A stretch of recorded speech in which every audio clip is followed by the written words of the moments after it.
நெல்லை பாஜக எம்எல்ஏ நயினார் நாகேந்திரனுக்கு தமிழக தாம்பரம் போலீசார் வந்து இரண்டாவதாக சம்மன் அனுப்பி அதன் பிறகு விசாரணையை மேற்கொள்ள இருந்தனர். ஆனால் அவர் வந்து தாம்பரம் போலீசார் அனுப்பிய சம்மனுக்கு வந்து அவருடைய வழக்கறிஞர் ஆஜராகி அதன் பிறகு இந்த வழக்கானது சிபிசிஐடிக்கு மாற்றப்பட்டிருந்தது. தொடர்ந்து இந்த வழக்குல சிபிசிஐடி போலீசார் ஏற்கனவே அந்த 4 கோடி விவகாரத்துல யாரெல்லாம் வந்து கைது செய்யப்பட்டார்களோ, அதாவது பிடிபட்டார்களோ அவர்களுக்கு வந்து சம்மன் அனுப்பி சிபிசிஐடி போலீசார் தொடர்ந்து விசாரணையை மேற்கொண்டனர்.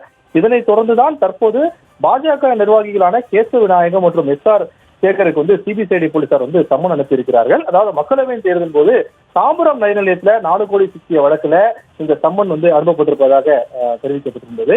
தொடர்ந்து விசாரணைக்கு நாளை ஆஜராகும்படி தமிழக பாஜக பொதுச் செயலாளர் கேசவ விநாயகத்திற்கும் மற்றும் தமிழக பாஜக பொருளாளர் எஸ்ஆர் சேகருக்கும் வந்து இந்த சம்மனானது அனுப்பப்பட்டிருந்தது. அதாவது நாளை விசாரணைக்கு ஆஜராகுமாறு இந்த சம்மன் அனுப்பப்பட்டிருந்தது.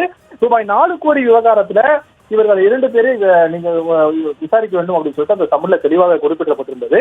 தாம்பரத்தில் சிக்கிய 4 கோடி வந்து நயினார் நாகேந்திரனுக்கு சொந்தமானது என்று சந்தேகப்பட்டிருந்த நிலையில இந்த 2 பேருக்கும், அதாவது கேசவ விநாயகம் மற்றும் எஸ்ஆர் சேகருக்கு வந்து இந்த சம்மனானது கொடுக்கப்பட்டிருக்கிறது. நயினார் நாகேந்திரன் பாஜக வேட்பாளர் என்பதால் அக்கட்சி நிர்வாகிகளுக்கும் இந்த சம்மனானது கொடுக்கப்பட்டிருப்பதாக சிபிசிஐடி போலீஸ் தகவலாக தெரிவிக்கின்றனர். தொடர்ந்து நாளை இருவருமே இந்த சம்மனுக்கு நேரில் ஆஜராகி விளக்கம் அளிக்குமாறு இந்த சம்மன்ல தெளிவாக குறிப்பிட்டிருக்கிறது.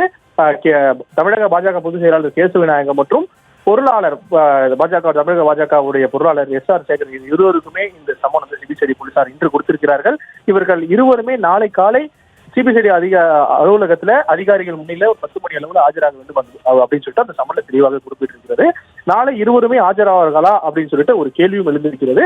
தொடர்ந்து நாளை இருவருமே ஆஜரானால் அவரிடம் வந்து தீவிரமாக விசாரணை நடத்தப்படும். அது மட்டும் இல்லாமல் அவரிடம் விளக்கம் கேட்கப்படும் அப்படின்னு சொல்லிட்டு சிபிசிஐடி அதிகாரிகள் தரப்புல சொல்லப்படுகிறது.